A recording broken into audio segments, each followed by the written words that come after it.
Good morning. It's a little after 11 in the morning on Saturday, February, I'm not sure what day it is, 16 or 17, something like that. Anyway, I'm cleaning out the refrigerator and there's going to be salsa. So we have some Roma tomatoes here, I cut in half. We have a green bell pepper and a red bell pepper I cut up, some habaneros, some yellow chili peppers, that's all they're labeled at in the store. Some serrano, some jalapeno, a large white onion, some garlic. Over here we have just tomatillos that are halved. I'm going to roast all this stuff in the oven for a while, then I'll sweat the peppers and get the skin off.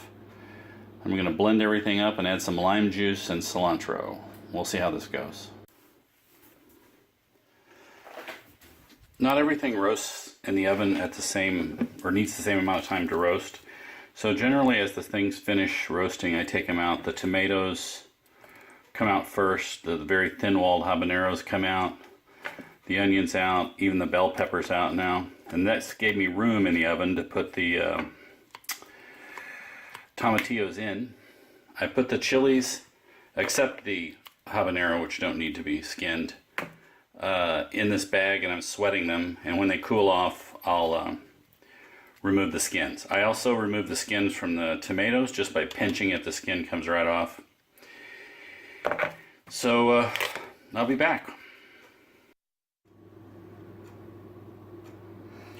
Okay, these are the chilies once I sweated them in a bag. I also sweated a few chunks of the bell pepper only because I've never done that before and I wanted to see if they would peel easily. The intent here is to remove this flesh and some of the seeds and stuff from the chilies. So I'll be back when that's done.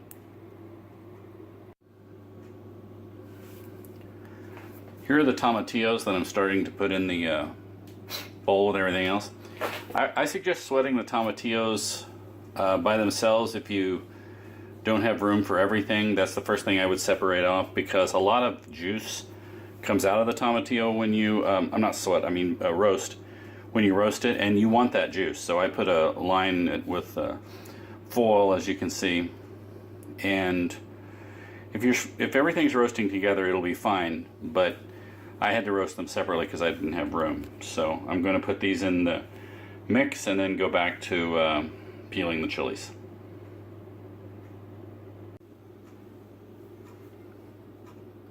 Here are the chilies after I peeled the ones I could. The bell peppers, some of them peeled pretty good and some of them didn't. It takes a remarkably long time in the oven to get a thick-walled pepper like a bell pepper or a thick-walled chili like a jalapeno to get to the point where you can peel it easily. If they don't peel easily for you, you either didn't roast them long enough or you didn't sweat them long enough. Most likely you didn't roast them long enough. Don't worry about it. Get the skin off you can, take the guts out of the middle of them, and use them. It's not a big deal. Do be aware that in this process you will get the internals of the chilies on your hands. So that's a warning. Don't touch other parts of your body, particularly not your eyes or nose. That oil will be hot, and even after you wash your hands a couple of times, it'll remain there. So you've been warned. Okay, here we are with my blend tech, which my sister Lily got me.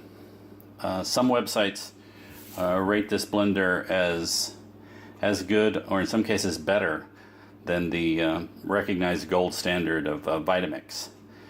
I don't know if it's better than Vitamix because I've never had a Vitamix, but I will tell you this blender is a beastmaster. I mean, it is a really good blender. You don't need a blender or anything like this quality to make this, and if you want, you can make it in a food processor. So I'm going to put everything in there and get some lime juice and a little cilantro, probably some salt, see what we can do. Okay, what's in here is all the stuff we roasted. A good portion of fresh cracked black, a couple heavy pinches of salt, juice of one pretty large lime, and some cilantro. So we're going to blend this up. I should warn you that it's still hot, so if your blender doesn't have a hot setting, which mine does,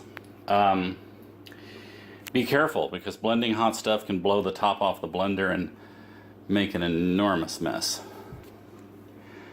Alright, we're going to see how this goes. Okay. Hot.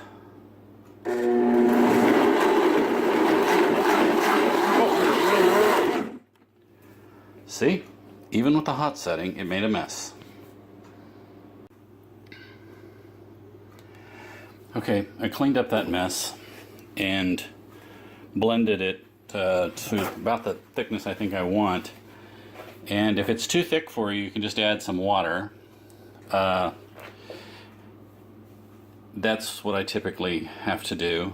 I'm going to taste it now. In terms of blending when it's hot, obviously it's a good idea to let it cool off more and put a kitchen towel on top of the lid so you don't make the big mess that I just made. So I'm going to taste it here. See what we got.